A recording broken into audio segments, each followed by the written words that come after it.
Hello guys, कैसे हो सभी? सब बढ़िया, मज़े में।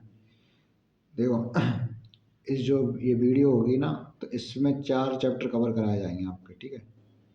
इसके बाद आपकी 11th तो पूरी कंप्लीट कराई दी है मैंने यूट्यूब पे, ठीक है। उसके अलावा जो इसके उस पीडीएफ फॉर्म में भी मैंने प्रोवाइड करा रखा है टेलीग्राम पर, वहाँ से देख सकते हो। यदि वीडियो में सम दिक्कत आती है तो वहाँ से देख लो, ठीक है।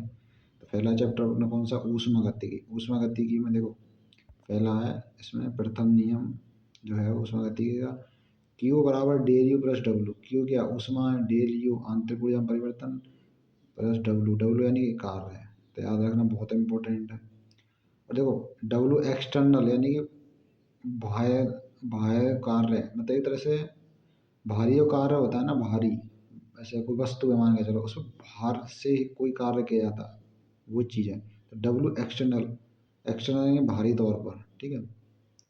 तो डब्ल्यू एक्सटर्नल बराबर minus P D V. P del भी बोल सकते हो या पी डी भी बोल सकते हो। डी वी यानी परिवर्तन को प्रदर्शित कर रहा है, ठीक है, आयतन परिवर्तन को। यानी डब्ल्यू एक्सटर्नल बराबर माइनस पी डी वी, या डेल भी बोल सकते हो, कोई दिक्कत नहीं। और देखो, मेन चीज़ है, तंत्र पर किया गया कार्य पॉजिटिव होता है, तंत्र द्वारा नेगेटिव। तंत्र पर किया गया कार्य कैसा होता है? पॉजिटिव यानी धनात्मक। तंत्र द्वारा किया गया कार्य कैसा होता है? नेगेटिव यानी ऋणात्मक। और मेयर का नियम क्या है? C P minus C V बराबर आर। नीट में आ चुका है 2-3 बार क्वेश्चन। और रुद्धोष्म स्थिरांक क्या है? इसमें देखो, वैल्यू दे देते हैं सी पी का बस, या फिर डायरेक्ट पूछ लेते हैं, गामा बराबर C P one C P. स्वतंत्रता कोटि का फॉर्मूला क्या है? 1+2/f। अब एफ मतलब ये, एफ का जो मान है ना, जैसे एकल परमाणु, द्विपरमाणु, बहुपरमाणु, 3 के लिए पूछेगा। एकल परमाणविक, द्विपरमाणविक, बहुपरमाणविक। एकल परमाणविक के लिए 3 होता है स्वतंत्रता कोटि का मान, द्विपरमाणु के लिए 5 होता है, बहुपरमाणु के लिए 6 होता है बस। ऐसे 1+2/3 रख दो, तीन, तीन एकम तीन, तीन और दो पाँच, 5/3। ऐसे 5 का 5 × 5 प्लस 5 × 1 करोगे तो 5 ही तो आएगा, +2। 7/5, 6 का करोगे तो 6 × 1 करोगे 6, 6 + 2 8, 8/6।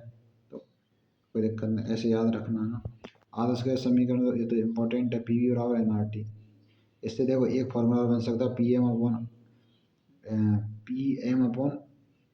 एन आर टी, ठीक है। पी बराबर एन आर टी। पी यानी कि एक तरह से दाब है, बी यानी कि क्या है? आयतन है, ठीक है। एन क्या है? मोलक संख्या है। आर क्या है? गैस नियतांक है, ठीक है। और टी क्या है? ताप है। तो टी यानी कि बॉयल, टी यानी कि एक तरह से टी यदि कांस्टेंट है तो बॉयल का नियम को प्रदर्शित करता है। बी यदि कांस्टेंट है तो गैलूस्के का नियम को। पी यदि कांस्टेंट है यानी प्रेशर, तो चार्ल्स का नियम। कुछ नहीं है, जैसे पी टी में संबंध पूछेगा, पी वी में पूछ लेगा, बी टी में पूछ लेगा, ऐसा पूछता है, और कुछ नहीं है। अगले ग्राफ में समदाबी समतापी रुद्धोष्म में नीट में आ चुका है, और ध्यान रखना, रटना फटना कुछ नहीं है, बस ये पी वी बराबर एन आर टी याद हो, नॉर्मल हो जाएगा। जैसे मान के चलो, पी और टी में ले रहे हैं, ठीक है, और पी और टी में ले रहे हैं, यदि बी कांस्टेंट है, ठीक है, और इसमें पी और टी में लेंगे तो यदि बी कांस्टेंट है तो ग्राफ जो सीधा ही जाएगा, ठीक है। तो जैसे मान के चलो पीवी का ग्राफ है, पीवी में देखो इसमें क्या है, जो फैला समदाब है, क्योंकि दाब समान है इसमें, ठीक है। सीधा समदाबी विक्रम के लिए और समायतनी के लिए सेकंड वाला थर्ड वाला दोषों को प्रदर्शित कर रहा है। पाश्चन लॉ, पाश्चन का नियम, टी वी की पावर b-1 बराबर कांस्टेंट। टी वी की पावर गामा, गामा है, भी नहीं है, गामा-1 बराबर कांस्टेंट, ठीक है। और क्यू बराबर 2.303 N R T log V2/V1, यानी आयतन दे रखा है तो आयतन लिखना, प्रेशर दे रखा है तो क्यू बराबर 2.303 N R T log V2/V1, ठीक है।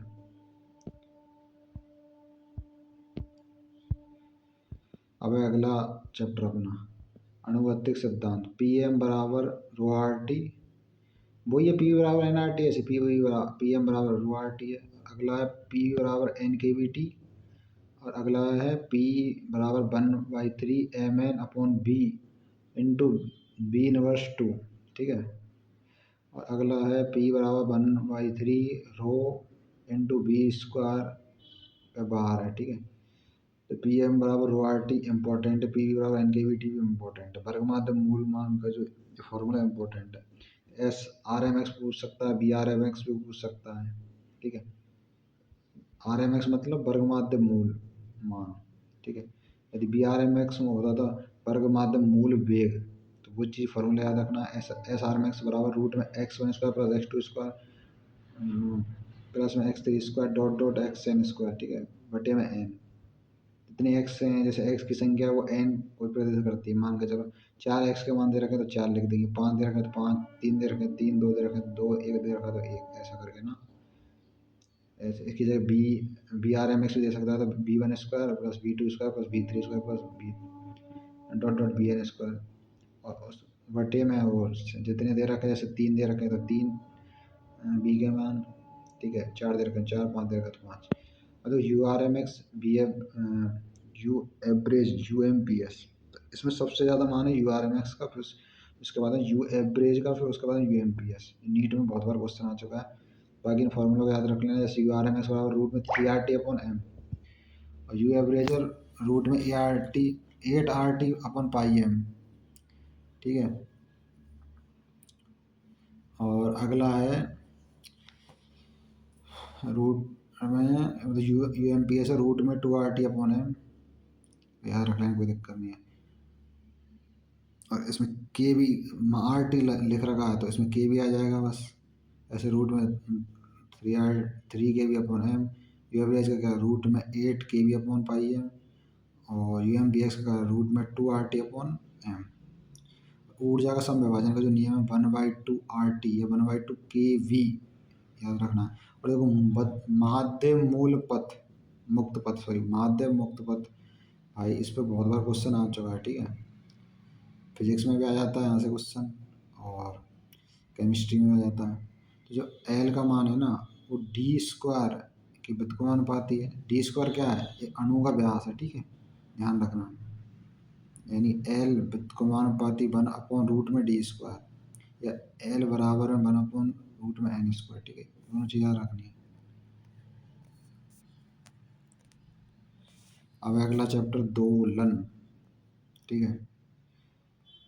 अब देखो इसमें सबसे इम्पोर्टेंट है सरल आवर्त गति का समीकरण, जो कि इम्पोर्टेंट है। बी बराबर में साइन ए कोष्टक में ओमेगा टी प्लस फाई, तो ए क्या आयाम को व्यक्त कर रहा है, ओमेगा यानी आवृत्ति को व्यक्त कर रहा है, फाई यानी फाई तो आपको पता ही है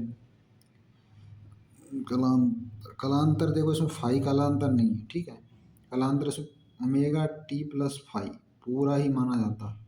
यदि वैसे तो फाई है, पर पूरा यदि पूरा मान भी माना जाता है, यदि फाई फाई है नॉर्मल तो फाई है नॉर्मल, कोई दिक्कत नहीं है, ठीक है।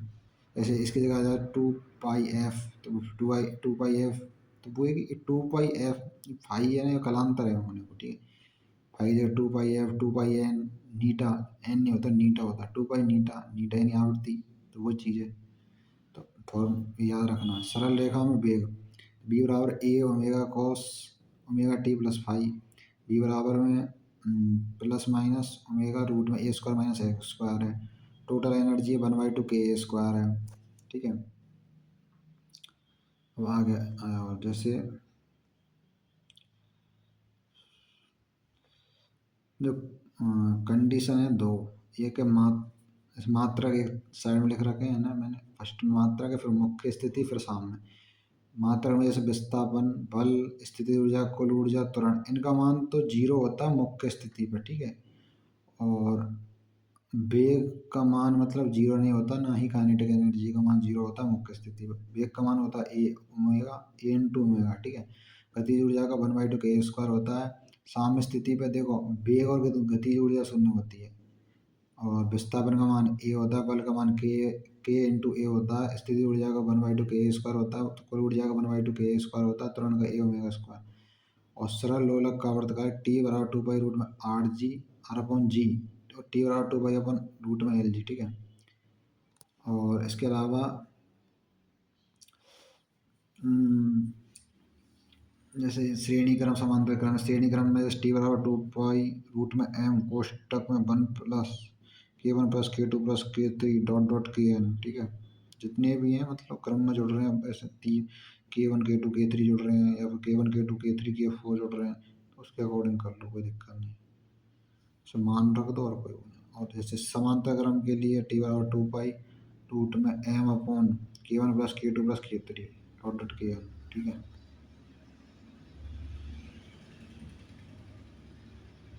अब अगला चैप्टर अपना तरंग। देखो तरंग का वेग और कोणीय वेग में संबंध तो बहुत बार आ चुका है, तो याद रखने दोनों फॉर्मूले। बी बराबर में न्यू इंटू लेमड़ा। न्यू क्या आवृत्ति, बी क्या वेग है, लेमड़ा क्या तरंग दैर्ध्य है, ठीक है। कोणीय वेग का के बराबर 2 पाई अपॉन लेमड़ा। दोनों फॉर्मूले इंपॉर्टेंट है, दोबारा बोल रहा हूँ। तरंग का वेग बी बराबर में न्यू इंटू लेमड़ा, और कोणीय वेग का के बराबर 2 पाई अपॉन लेमड़ा, याद रखना।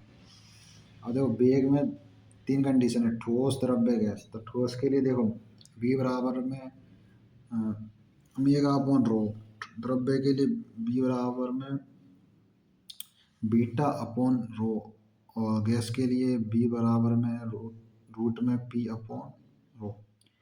अब जो नोड और एंटी नोड के मध्य की जो क्रमागत दूरी है ना, वो λ/2, और ए मतलब distance between node next anti node, यानी कि नोड और एंटी नोड डिस्टेंस दूरी,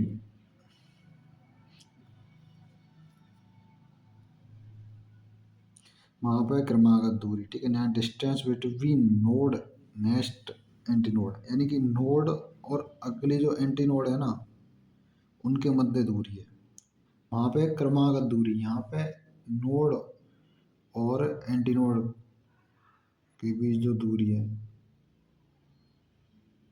तो उसका मान λ/4। बंद पाइप और खुले पाइप के लिए फॉर्मूले, मतलब एक तो मूल आवृत्ति में तो याद रखना है, बंद पाइप के लिए न्यू बराबर में कोष्टक में 2n-1 इंटू v/4l, और प्रथम सन्नादि यानी मूल विधा, यानी कि न्यू बराबर में v/4l, n का मान 1 रखा जाएगा, प्रथम सन्नादि बोल लो या फिर मूल विधा, ठीक है। तृतीय सन्नादि या प्रथम अधीश्वर, इसके लिए n का मान 3 होगा, यानी कि न्यू बराबर 3v/4l। और मूल आवृत्ति यानी कि खुले पाइप के लिए, यानी कि न्यू बराबर n/2l रूट में t/म्यू, प्रथम सन्नादि या मूल विधा। v बराबर में 1/l इंटू में रूट में t/म्यू। n का मान यदि 1 है तो मतलब न्यू बराबर में 1/l रूट में t/म्यू। 3 है n का मान, यानी कि द्वितीय सन्नादि या प्रथम अधीश्वर, तो न्यू बराबर में 3/2l रूट में t/म्यू। देखो मूल आवृत्ति का दोनों फॉर्मूला याद रख लो, बाकी जैसे n का मान 1 है, 3 है, 5 है, जो भी है XYZ, तो मान रख दो, आराम से आ जाएगा, ठीक है। बाकी ऑल दी बेस्ट, अच्छे से पढ़ो ना। 4 चैप्टर आपके कवर हो गए, कोई दिक्कत नहीं, मतलब 11th आपकी पूरी कंप्लीट है फिजिक्स में।